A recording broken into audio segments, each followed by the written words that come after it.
Please. Good evening, and thank you all for coming. We shall start now with our data-driven innovation in Southeast Europe event that was a great importance for us as a data protection authority to be a co-organizer along with Google representative. Allow me to present the Director of Data Protection Authority from Macedonia, and he will address you with his presentation. Again, thank you all for coming, and I do hope that we'll have a fruitful discussion afterwards. Thank you, Liliana. Distinguished guests, colleagues, friends, Google and Facebook representatives, colleagues from data protection authorities, especially from Western Balkan region, but also from other DPAs, Bulgaria, Poland, Austria, and maybe I will forgot someone, sorry in advance, and of course the representative from Council of Europe. Allow me to present my considerations and great satisfaction to have you all here at the table and discuss one of the most tangible issues in the previous period, data protection. You know, according to our plan for this day and tomorrow, we will, in the same way with our agenda for workshops, this day and tomorrow, we are celebrating our 10th anniversary existence at the same time, of course, like one of the youngest and smallest data protection authority in the Southeast Europe. Today we shall also here discuss about data-driven innovation. That is consequent economic and social value that arises from the use of data analysis by private and public sector organizations to make better decisions and create new products and services. Data-driven innovation can support a very wide range of innovations, including improving firm operational efficiency, developing new products and services, making better investment and strategic decisions, and more effective government interventions. Consumers, business, and the public sector all stand to enjoy substantial benefits through lower prices, lower costs, higher revenue, and improved targeting and delivery of services. Yet, the core base of data-driven innovation is a data analysis which come from many open or closed sources. In all of these processes, data protection is one of the issues in the businesses that should be provided with more attention. As we do all know, privacy concerns have been EU latest big table discussions within the EU new data protection regulation. The EU Article 29 Data Protection Working Party says that the new regulatory framework should not undermine the core principles and rights established in the DPA directive. The DPAs consider that the proposal to enable controllers to process data for a purpose that is incompatible with its original purpose directly violates the purpose limitation principle. In their common position, adopted just a few days ago, on 17th of June this year, all DPAs say that the general rules of data protection should be established in the regulation. And the proposed directive should, one, provide for the law enforcement sector. Any broadening of this scope of the directive is not acceptable. The DPA says that compliance details do not need to be specified in the regulation and should be issued in the form of guidance by the European Data Protection Board and by the such DPAs. They have not commented on the precise level of fines, but say that they shouldn't be a real deterrent. All of these agreed advices actually give us all a way forward, working on more education of the controllers, as well as issuing guidelines. I specifically would like to draw your attention in the privacy impact assessment tool for each small and medium enterprise.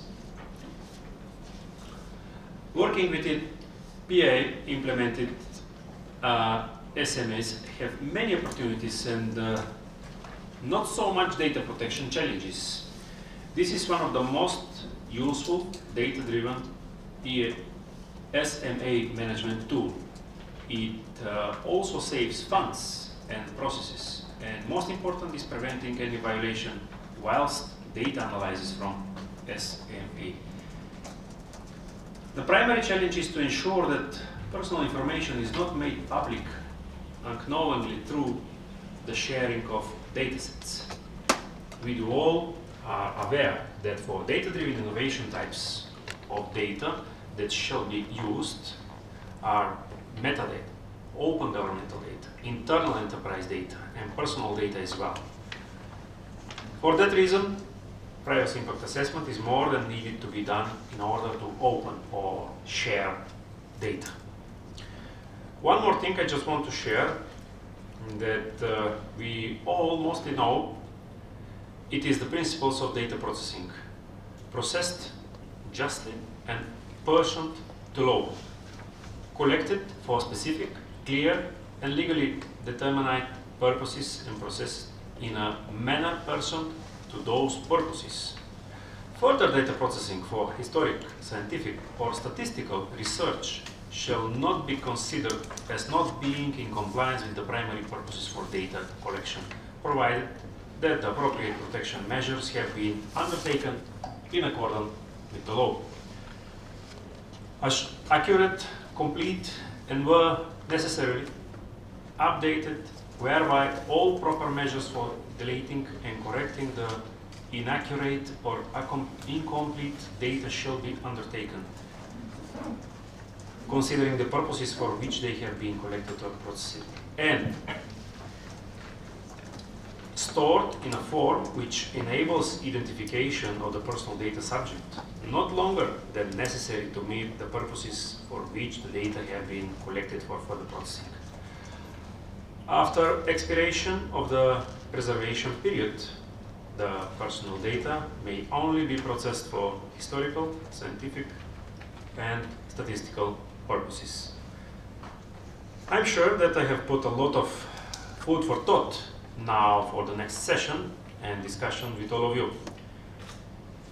Once again, allow me to express my gratitude to Google to deciding Macedonian Data Protection Authority to be a host or a partner for this event, and I do hope that we jointly shall have fruitful discussion this evening, and we will celebrate our 10th anniversary tomorrow. Thank you.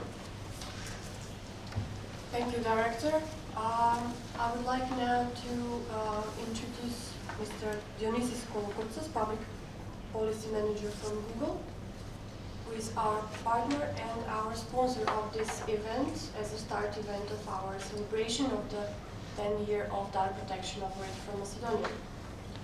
Please, the floor is yours. Thank you. Good evening, everyone. And it's a great pleasure to be here. I was hoping for a bit more sun when I arrived, but I heard that tomorrow is going to be a much better day. I would like to start with just where you finished, actually. I would like to applaud your efforts and the whole team's efforts of the Data Protection Agency for having a forward-thinking approach into the whole debate of privacy and data protection. I think that's extremely important. I think we are all at European level in a journey. We have regulations under development, as you just mentioned. We have the whole discussion about the single market, which is extremely important to take into account in all these debates when we touch upon the different topics.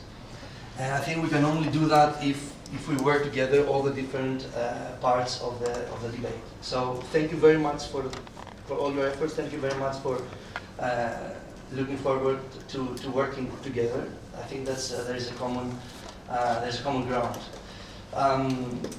I'm going to leave most of the speaking actually to the experts and our friends from Serbia and Romania who worked on the report and the white paper that you're going to be, we're all going to be listening to and use it as a good basis for discussion. I just wanted to say a couple of things. How did we end up here? Basically, while working with different countries in the region, I think we realized that in Southeast Europe there's an overarching notion, which is that our countries are in transition, our economies are in transition, and at the same time there is a great opportunity in the region related to human capital. Let me share with you the following. I don't know how many of you are familiar with the World Economic Forum Global Competitiveness Report that is published once a year. If you look at our countries, and I'm talking about Southeast Europe, most of the countries, with very, very few exceptions, score well below average in terms of competitiveness. We have a lot of obstacles for innovation and entrepreneurship, which makes, obviously, the economic growth even more difficult. There's one indicator where all countries, every single country in the region, performs above or well above average. And this is in the human capital, in the availability of skilled engineers and scientists. And these are exactly the people who can leverage digital technologies, who can leverage data-driven innovation to help move our economies forward. So the overarching notion, while talking to different governments and stakeholders, is that the region needs to leapfrog. It's not just follow what traditionally, the developed markets in Western Europe would do, so let's copy, paste. I think there's an opportunity to leapfrog because of the human capital and because of the transition phase we all live in. So, and with that in mind, we went to 7 reputable, distinguished institutes in the region that Stefan will tell us in a minute. We started with Economic Institute of Serbia as our lead partner, but then they engaged with 6 other institutes and universities in the region to develop this white paper. And we believe that this is a very good basis for discussion. And in fact, this is the second time we run such a roundtable. Last December, we had a similar debate in Zagreb, Croatia, with government officials, ministers, deputy ministers, and general secretaries. And I would say that there are 2 main outcomes out of that discussion. One, that data-driven innovation is a great opportunity for the region for the reasons we just said before. And of course, we need to leverage this opportunity in respect to data protection principles. And the policies should take this into account. And the second is that there is an amazing opportunity for cross-regional collaboration. And we will hear actually some of the best practices in the region today. But in fact, what came out of the room was, a lot of enthusiasm of how, instead of reinventing the wheel, we can just learn from each other and move fast forward. So with that, I would like to thank Dimitar and his team and all of you for being here today, and I'm looking forward to a productive discussion. Thank you. And before we starting with presentation, one thing I would like to emphasize that cooperation between all of us, especially colleagues from Western Balkan region, which are present today here, as you explained, that we are in the more or less in the same stage of association in EU institutions, and in a way to adopt novelties, experiences from other countries in Europe. We need to do more efforts to fully implement data protection legislation from Europe, but to do in ourselves much more, I think, for implementation of this legislation on our way in our country. Because Macedonia, Serbia, Montenegro, Albania, Bosnia and Herzegovina, and Kosovo are part of Western Balkan region. But we need one more things to know, that in whole region, as you mentioned, including the comments from this Euroforum report, we do not avoid our responsibility to contribute for better economic environment. That's why, once again, I would like to thank you, to you personally, for all your efforts done for organizing and supporting this kind of event. And it is a great opportunity, once again, to be here and jointly open discussions through the presentation of this white paper, and again, contribute from my own or our own side, like Macedonian DPA, with presentation of our experience with our document for possibilities for cloud computing opportunities and possibilities in our country. Okay, according to agenda, we are waiting for Minister for Information Society and Administration, Ivo Ivanovski, but in the meantime, we will start with presenting white paper, and we will continue, of course, when he will come. Thank you. Good afternoon.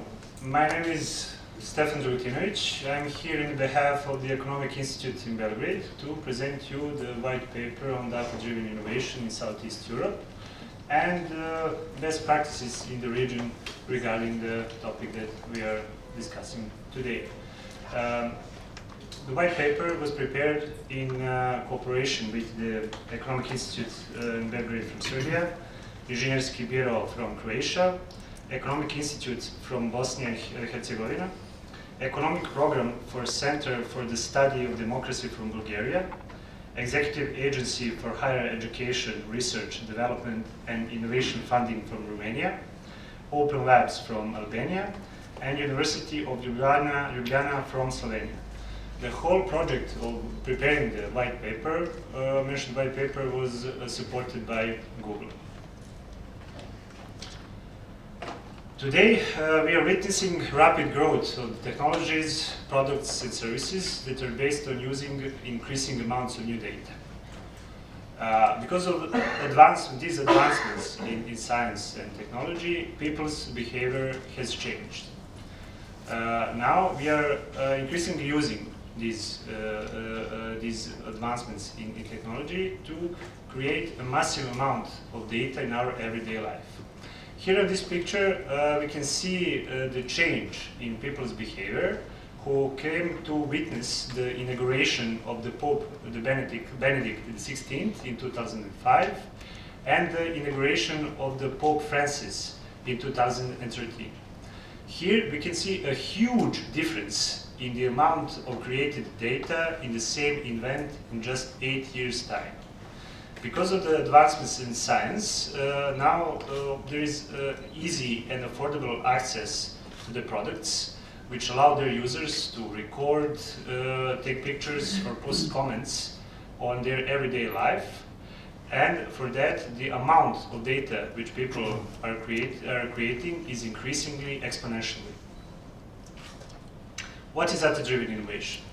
As its name suggests, it is the way through which we use data for learning, development, modification of new ideas, products, and business processes. As I mentioned before, we as a people, we tend to create a massive amount of data, and such generated data we can use to improve the products and services, to improve and simplify our everyday life, to create new economic opportunities and social benefits, and also we can use it to create new jobs. How data can help us to improve our lives?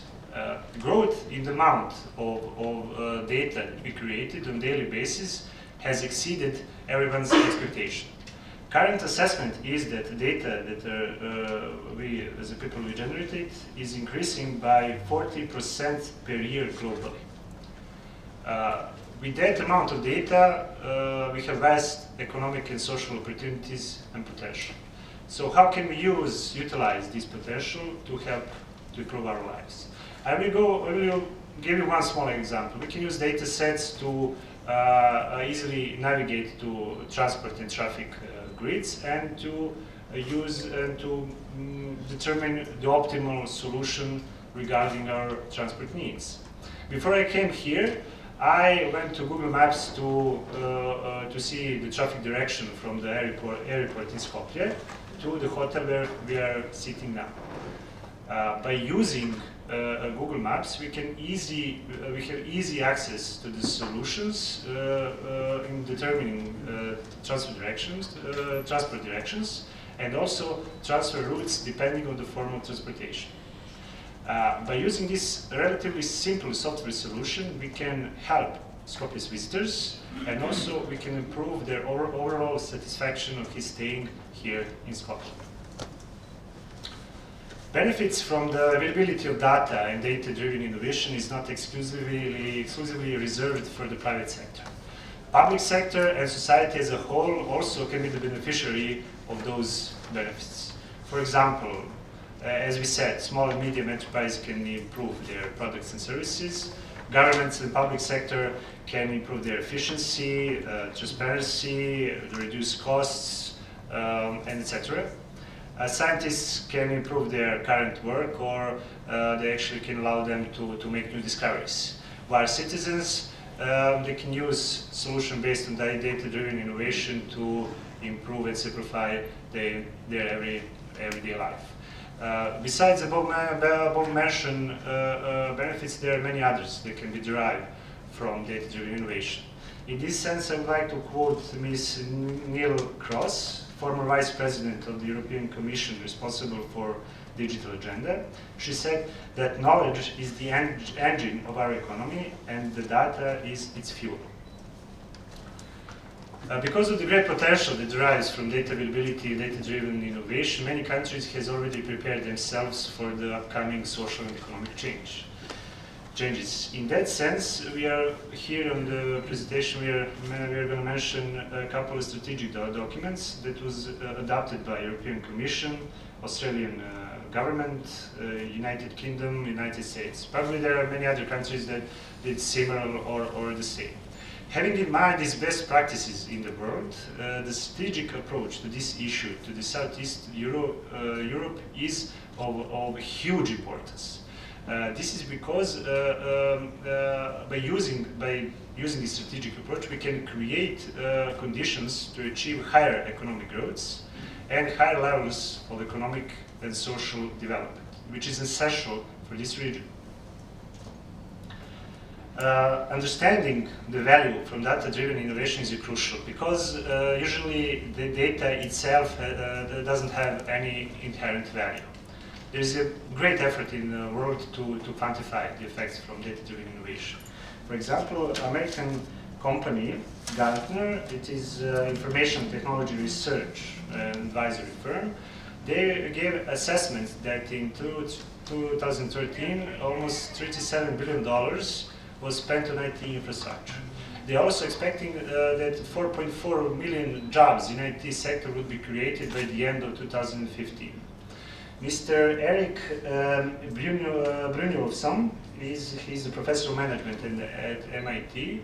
He stated that if the companies would use a solution based on data-driven innovation, they can improve their output and productivity between 5 and 6%. Data can also save money. OECD published a report when they stated that using solution based on data-driven innovation, there is a potential possibility to reduce the administrative costs between 15 and 20%, which is equivalent to around between 150 and 300 billion euros. With the access of such a vast amount of data, provides clear benefits, but also it creates challenges for all aspects of society. We have identified two major challenges. The first challenge relates to a short supply of adequate staff with necessary knowledge and skills. Actually, the EU has identified a major skill gap with up to 1 million jobs in IT sector that would stay unfilled. Second challenge relates to the necessity for better protection of personal information and all other sensitive information. Here the crucial challenge is to assure that personal information and other sensitive information do not become publicly available unwillingly or unknowingly. Because of the sensitive nature of some data, proper legislative is necessary, and in some cases maybe even additional government action. Here what we want to emphasize, which is important, is before any government action, it is important that policy creators fully understand the implication of their actions on the economy and on the social welfare and on the subject itself.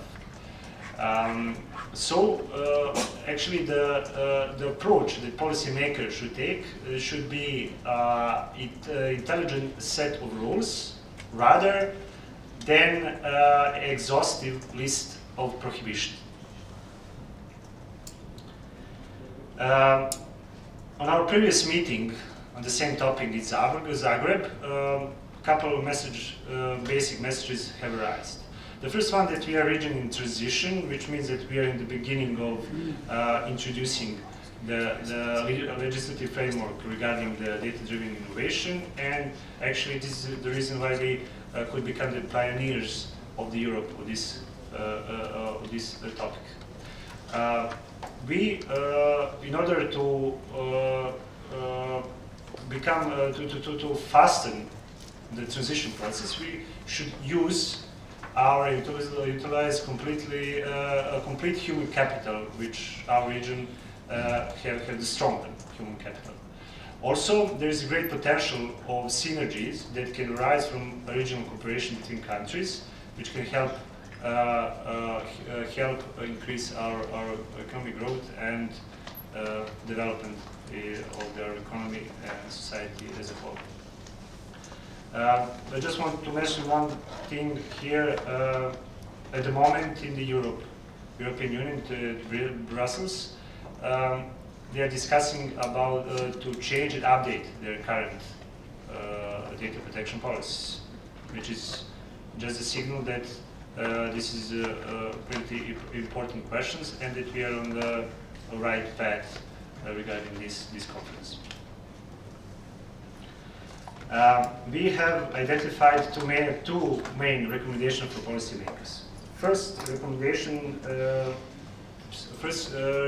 relates to that the future policy incentives should be formulated in a way to allow innovation to thrive.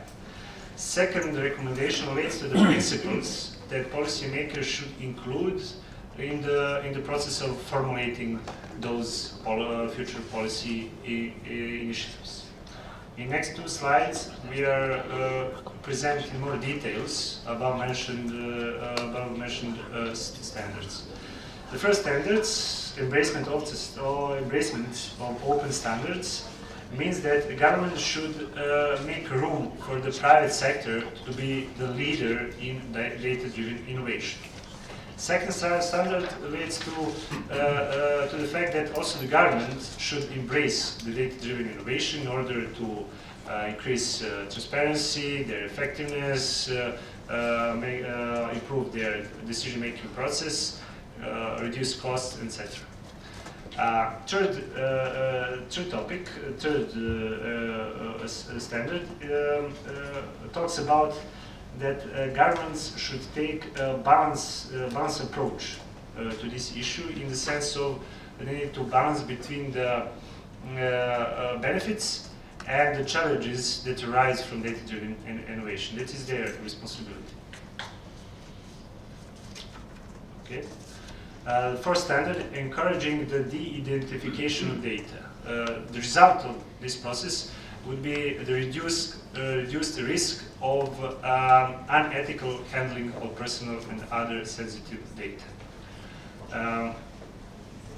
The fifth standard, the realistic view of consent. The consent clauses are very important, and because there's their significant role in our society and economy, they need to be more simplified for their users. They are usually overcomplicated and unpractical. And the sixth standard that we identified is the policy regarding data gathering should be harmonized across the whole European Union and Europe itself, which would make this innovation based on data availability much easier. Okay. Before we will invite someone else, Okay. I think it is time now to continue with addressing from Minister Ivanovski, Minister for Information Society and Administration in Macedonia, and maybe it's real time for question how big challenge and opportunities for government officials is to facilitate this process of innovation and facilitation to create a better environment for businesses in Macedonian case, of course. Minister, the floor is yours. Thank you very much. I have to say that our Director for Personal Data Protection is doing such a good job that they were protecting the agenda for me today. So I thought they would be starting at 7 o'clock, not at 6:30. And that's not what my agenda says, so I apologize for running a little bit late. But anyway, dear Director of Personal Data Protection, Mr. Grievski, distinguished guests, Google and Facebook representatives, colleagues, ladies and gentlemen, good afternoon, everybody. It represents me a great honor and pleasure to greet you all and to say that we have an opportunity as a country to deliver important messages tonight. Data-driven innovation is not new to us. It is an important tool for countries' development and business growth, and that is a direction that we're all striving for. In the past several years, we've gone from institutional developments, public administration reforms, and yet many other processes that actually set the base for a modern society. One must say that we have to continuously work and put efforts to follow innovations on one hand and business interests on the other side. Recently, in this very hotel, we have had the 5th annual ministerial meeting on public administration reform, where we have all discussed about EU integration process requirements and public administration reforms. We do all agree that we need to upgrade the skill sets of the employees, raising awareness of open data, and prepare the institutions to follow the big data trends. Initiating European cloud partnership requires, in one hand, standards, simplification and certification of cloud computing, development of new models, agreements, and clauses.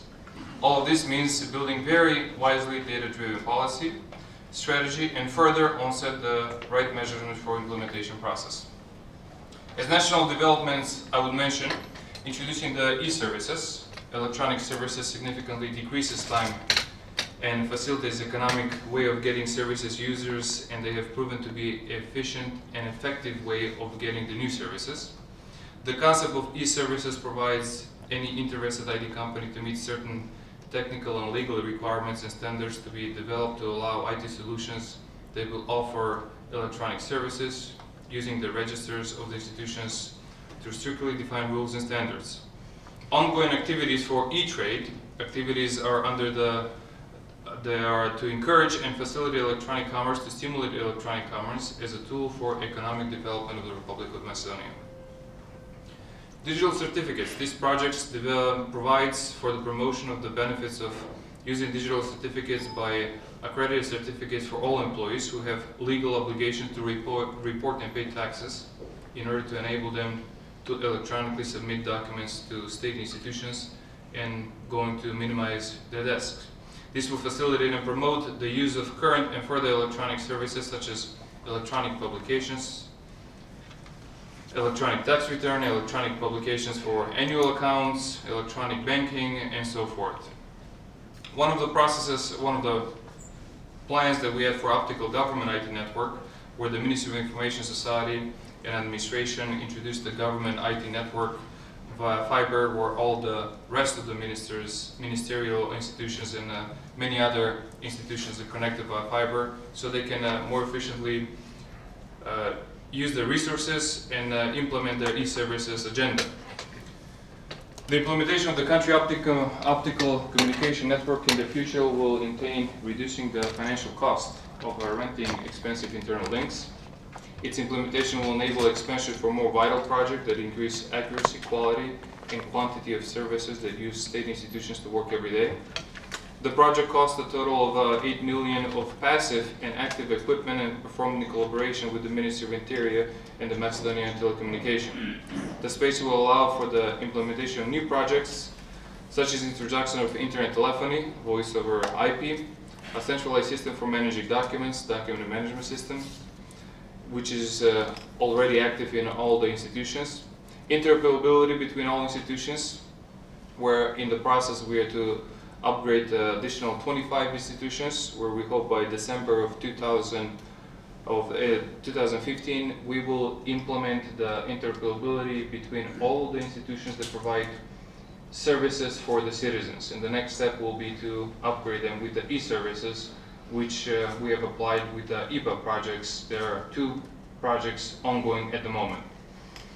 Also, starting from December 2015, citizens will be able to get most of the institutional services in a single place, that is by the principle of one window.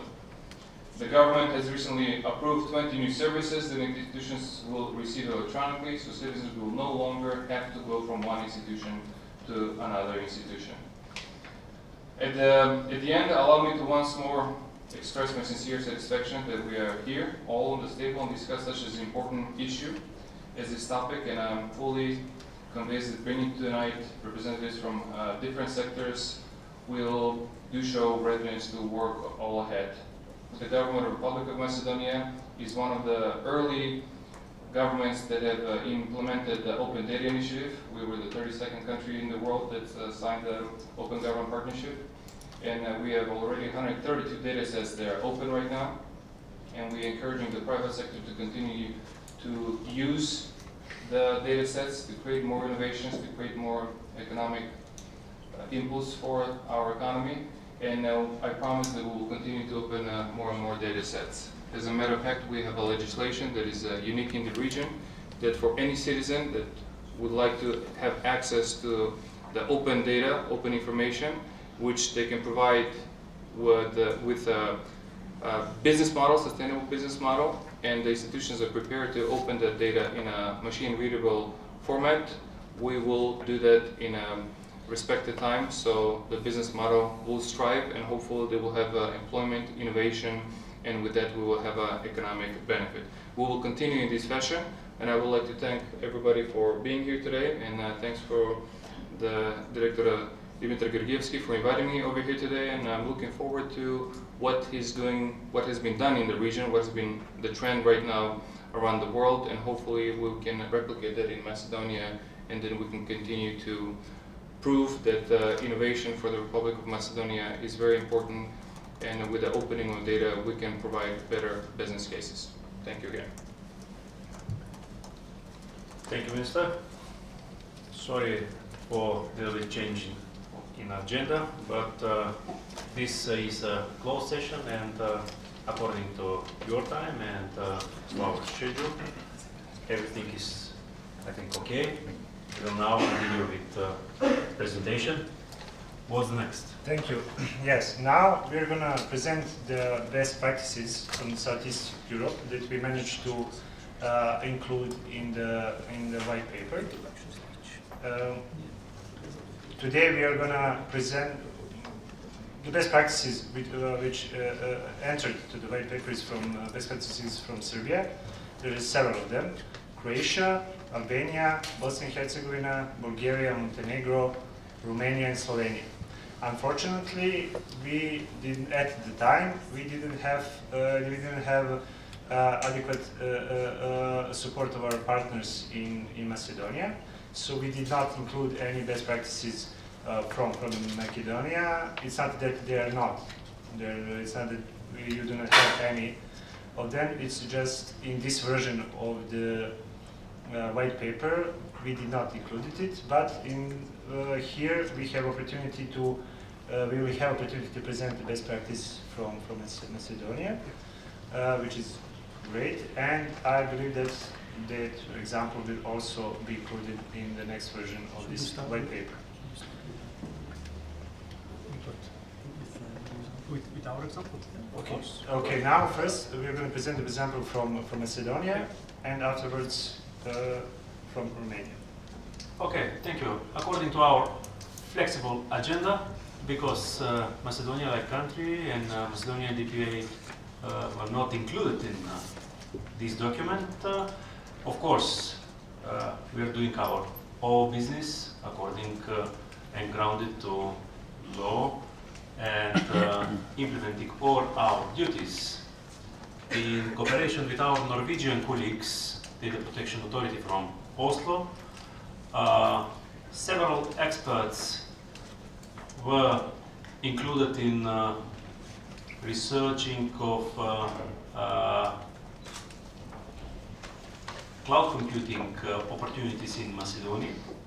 And today, Maja Baric is our expert present here, who will present our experience and our views on this field. Maja, are you ready? Yes, thank you. The floor is yours. Good evening to everybody. So I will be, I hope, clear what I will go to say, because actually what I'm going to say is not a clear example of, or example like those on the slide, but it's more a result of survey which was conducted related to the awareness of companies in Macedonia in regard to cloud computing in Macedonia and opportunities for cloud computing. This survey was conducted in the course of a project for strengthening the capacities of Directorate for Personal Data Protection in regard to cloud computing and usage of social networks among Macedonian citizens and companies. So the survey itself is related to to awareness of companies like private interests, wise the right on privacy of the citizens. The survey was conducted last autumn, and I would say now, if we conduct it again, probably we will have some different results, not much, but yet would be differences. Because the survey was conducted among 249 different subjects like companies, public notaries, mostly IT companies, telecommunication companies, and other institutions. The main reason why this survey was conducted on this way was launching two products on Macedonian market by Macedonian companies, telecommunication companies that were offering a cloud computing service for company usage.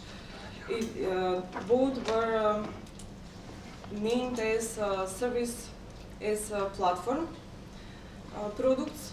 So what we wanted to know is whether the Macedonian business community is aware of opportunities that can be used in cloud computing services. So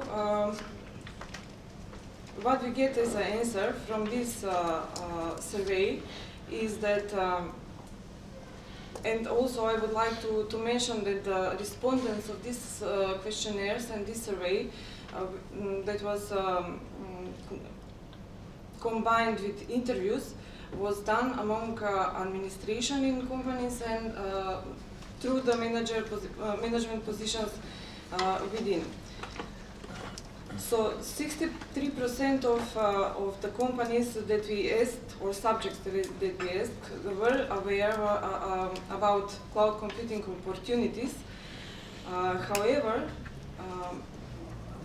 the best answers or best practices were noticed in the companies where the management of the company was making decision about using IT solutions or cloud computing as such, with support by the IT departments. Those companies are also companies that were having experience in and good experience in usage of cloud computing services.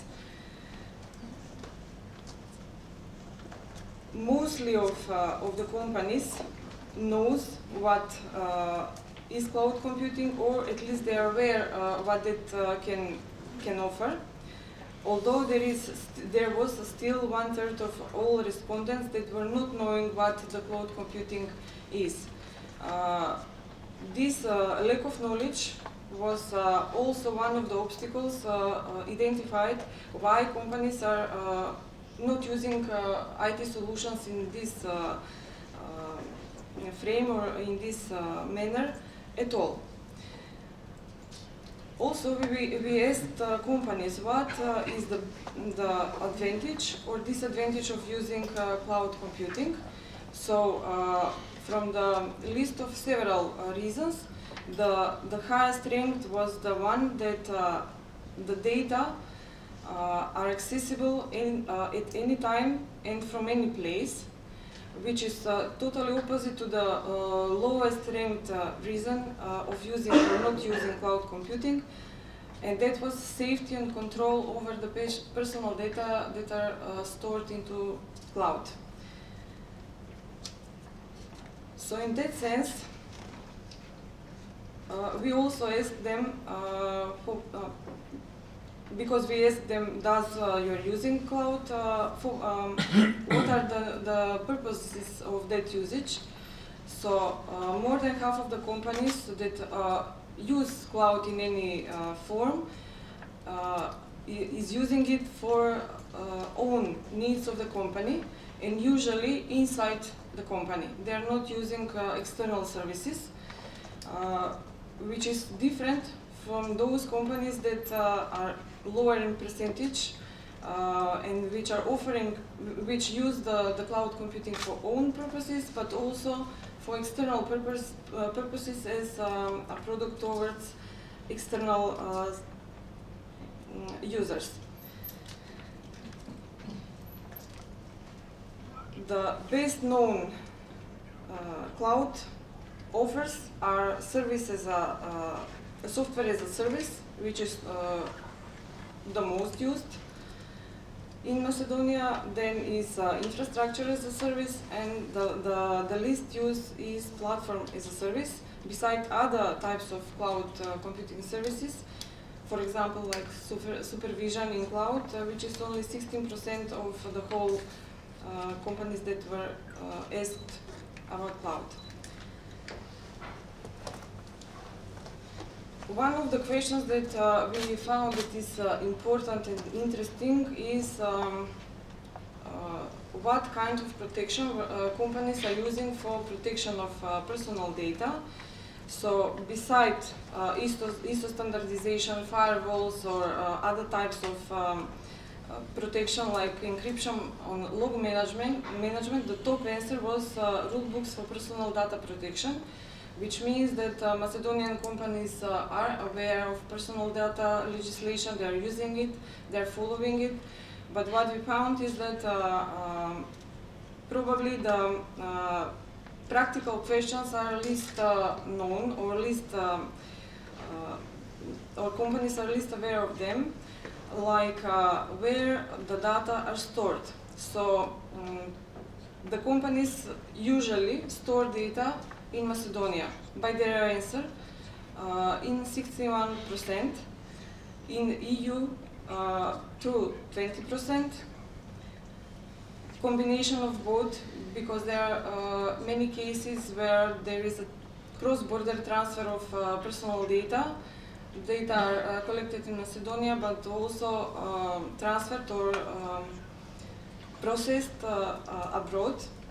And only 3% of companies within Macedonia use a country outside Europe or outside Macedonia to store data. And when we asked them, do you think that the data stored in cloud are safe? 72% of the companies responded that they are safe, and the most of them are sure that data are safe if data are stored in some country of Europe. Also, through the questionnaire, we came to certain conclusions, and one of important questions that led us to those conclusions was reasons why a company does not use cloud computing services of any form. So there are many reasons, but few are important. From subjective point of view, the reasons why companies do not use cloud computing is lack of knowledge about cloud computing or lack of training how to use it. And from technical reasons, there are few also, like lack of technical support in using cloud computing, complications when data are migrated from one cloud provider to another one, and similarly reasons to this. On the end, the overall conclusion would be that the cloud computing services are mostly used by micro and small enterprises for their own use and within their own company. The bigger companies using also external services, and they have more transfer of data through the different clouds.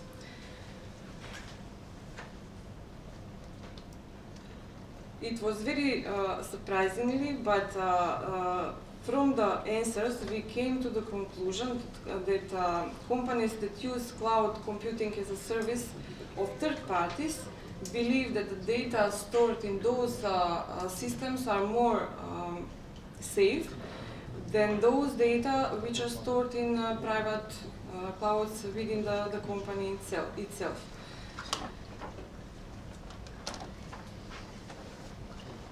However, the overall conclusion was that companies more or less knows about the cloud computing services, they are using cloud computing services, and the fact that new services from telecom providers, Macedonian telecom providers, were offered on the market, it was a hint that this type of service and this type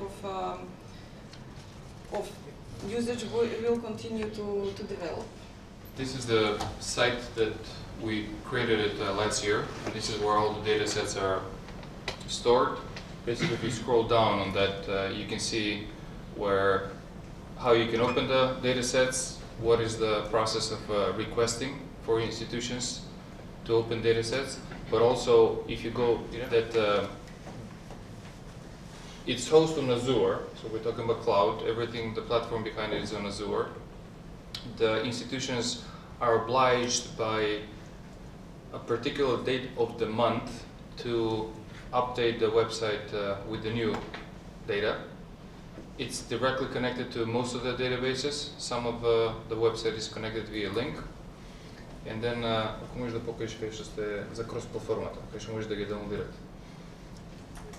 here are just a few examples of the applications that we've created, but what it was clear to us and what we made it in the legislation, that if the private sector would like to create a application, web service, business model based on data, it's necessary, it's crucial that the data is on time. If the data is late, then the business model will fail. That means all the investments from the private sector will go down the drain. So that is why we created a legislation where if the institution doesn't open the data on time, then there is a penalty for the actual state institutions, whether it's the Ministry of Finance, Ministry of Economy, Ministry of Ecology, other directorate. So they oblige by law to refresh the data sets. And this is what we have created. If you scroll down, you can see that the most powerful tool is when you combine data sets from multiple databases and you create an application which is for the use of the citizens. You can make selections over here, which data set you want. You can sort them out. You can download them however you want. You can give you a quick update when a new data set has been uploaded to the system. And with the private sector that we've talked multiple times, we see that the most brave to dig into these open data sets applications are the students. We've had multiple discussions with the Chamber of Commerce, with the small and medium enterprises. Large enterprises are very difficult to enter into this business.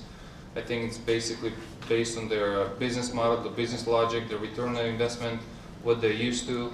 It's completely unpredictable with the open data sets.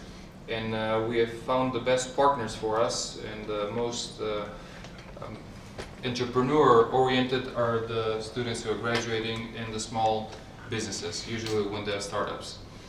Now again, everything's hosted on Azure.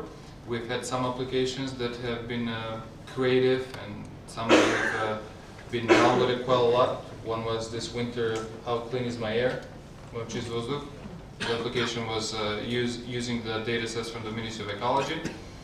It reached a big number of downloads. And now, at the moment, we have a hackathon going on in partnership with Microsoft that I think next week Alexander is finishing? Tomorrow. Tomorrow. Yeah. Tomorrow we should select the winners on about 45 students that have been working for the past month that are exactly working with only these data sets to create application, to create web services. And this week we had a visit from the Open Data Institute from London.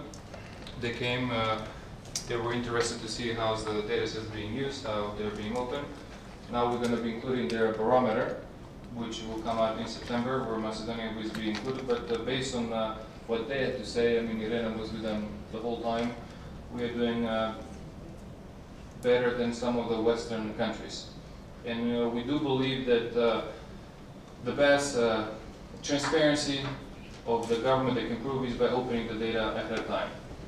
Our legislation to open the data, which is in the public interest, of course, citizens can do it still by applying only on paper, but now that we are opening in a machine-readable format, we are giving that ahead of time, and we would like to encourage more businesses. And I would like to hear some examples of basically how can you create a business model on data sets where, for countries like Macedonia, you only have 2 million people, 70% of internet in the homes, 70% of the PCs in the homes. What will be the formula for developing of the business? We've seen so many examples of UK, United States, but that's a completely different market, completely different story. One application downloaded for $1 on 330 million people. It's completely different when you talk about 1.8 million in Macedonia or 2.some million. So quickly, Irena, if you have something to tell, but this is the data that we created last year, and now we have requested how many new to open?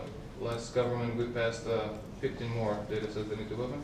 The next project upcoming is Moitermi, which is actually an application provided by the Ministry of Health, and we have students from the Faculty of Electronic Engineering who want to do a mobile version of the same, where they can find available data sets on doctors, available data sets on hospitals, and so on. Then we have 2 more requests for environmental applications in the pipeline, and then there are a few more connected to transport data. In some cases, we are also requested to provide data sets that also belong to public enterprises, so they're in the next stage of including. So not only general governmental data, but also public enterprises and in some cases even private companies. The UK colleagues shared several examples whereby some very successful examples of applications were developed in London based on data sets open on energy. In Macedonia, that would be Evelna, so they're a private company. We hope to find some ground for cooperation with them as well to duplicate the example. One general message that can be conveyed is that we can copy each other's applications because for every country the applications are unique. No one cares, for instance, at the moment, the availability of hospitals in London. Everyone would be interested for the availability of hospitals in Skopje. So students can be stealing their ideas and still be very profitable in their own countries. Thank you. Thank you. In this way, regarding our jurisdiction, I am satisfied, like manager of Data Protection Authority of Macedonia, that Ministry of Information Society and Administration always consult us regarding adoption or changing legislation related to our duties. That's why we support each other according to law. In this way, I'm also aware that many challenges are behind us and instead us, but in a period, especially in Macedonia, in let's say political upheavals, I know all these challenges not only for businesses but for all society, and it is important for all of us, like companies, like institutions, and as a citizens, to have a free access to information anyway. Now I think it's time to continue with the rest of the agenda. Thank you, Minister, for this presentation. Now I would like to invite Mr. Andrei Nicoar. He's the head of the government open portal, data portal in Romania. Now he will present us prospects and policy regarding data-driven innovation and their best practices regarding this topic. Until you change sheets, I just want to add something. That in my knowledge, Romania is best-in-class example in the region in terms of adopting digital technologies in education. And I don't know if you want to say more about that, but they're running a program to bring online collaboration tools and train about 15,000 teachers in elementary and high school, elementary and high schools, correct? Yes. Okay, I need to say that because I think it's a great example of the application. Actually, we see other countries in the region who are copying, let's say, your approach. Okay. Actually, this is a kind of a snowfall because several days ago I was asked to present the two projects that are part of this white paper. After a while, I was asked to present government policies because I am the advisor in the Prime Minister, Romanian Prime Minister Chancellery. And now I will try to adapt my intervention to the previous ones. And I'm very, very tempted to talk only about open data because it's a subject that I love much. Sorry for interruption. Somehow Macedonia and Romania in this period is, from the political point of view, it's in the same way, huh? Yes, Okay. Let's back to the business. yes. So my name is Andrei Nicoar. I'm working with the Prime Minister Chancellery. One of my responsibilities is also to manage the Romanian Open Data program, which includes also the Romanian Open Data portal, which has a URI data.gov.ro. I will try to start with because Stefan told you why we should open data and be innovative and get benefits from using our data. I'll try to present you how, or at least how we as Romania are trying to do this. It doesn't mean certainly that we have good results on it, but we have several steps on this, and maybe you'll be interested in receiving our knowledge about it. So, I have to tell you from the very beginning that this is a two-step process. First of all, you have to get data. If you don't have data, it's no point to talk about how to use this data. And getting data is the most difficult part of the game, because getting data is almost solely a governmental task. Using data is also something that can be done with the private sector in cooperation, but opening data is something that has to be started and kindled by the government. We started this process several years ago by being part of the Open Government Partnership. Actually, at this moment, it's still the main force behind opening data in Romania. I assume that most of you are a part of the Open Government Partnership, so you know very well what's about it. I have to tell you that only on the second National Action Plan we really started to understand how we should do this clear and simple and effective, because it's important to do this right from the very beginning, starting with writing it down on the National Action Plan. We have in our National Action Plan two main avenues regarding the data: the open access and the open data. Open access is the process of opening data resulting from research projects. I have to tell you that we have a constant dialogue with scientists and general people that are working in the research field, and we discovered that everybody wants to consume data, nobody wants to deliver data. So it's something that we have to talk with them and make a policy somehow encouraging or forcing them to share the data that they produce in their research activities. So we have open access part of Open Government Action Plan, and we are trying to, at this moment, to convince them, but certainly on the next years we'll make a petition in our granting of government granted grants regarding the opening of the data that is resulted in research projects. Actually, I will provide you an example later about a platform that is somehow related to this concept. The second part of the second way to get data is to implement an open data policy, which is very important, and it's something that a government as a whole, not only a minister, should do.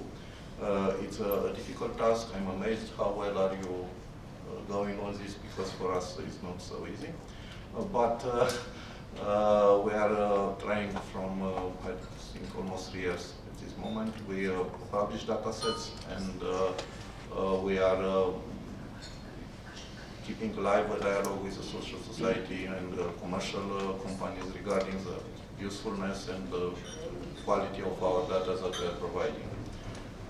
This is a policy that has to be enforced and kept alive on daily basis, because at this moment we didn't reach the point that our governmental bodies feels natural to provide data without an incentive from the central government. That was a part of the governmental policy. We have also some steps that are part of the national strategy, the digital agenda for Romania. Of course, you know that digital agenda is a concept that it's European-wide, and we are also building our future on this strategy. We have choose several areas of development regarding the smart specialization. Smart specialization is a concept of European Union that encompasses this idea of using data for achieving better results in neuroscience and general activities. We have 4 areas selected at this moment: agriculture and biotechnology, information and communication technology, energy and environment, and technical and engineering science.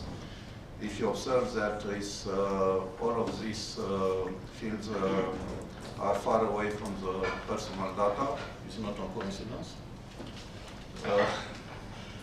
That's also a problem for us. We should start and try to keep as far as possible from this field. We are also working with our national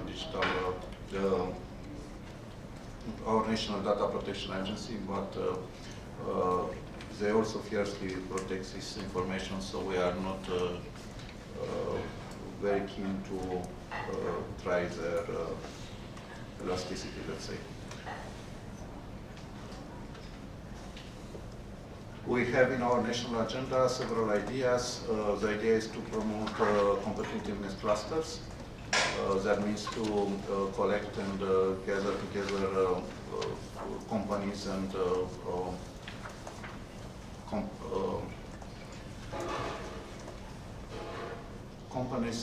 people that are experts in these fields in several places in order to promote their dialogue and their activities.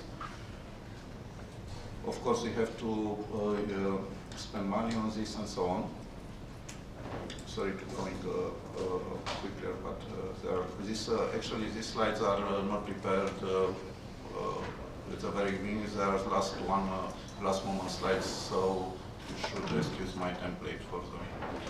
I didn't access at this moment to this template. We have at the government level some challenges. We have to cope with these issues that are written at this moment and on the screen.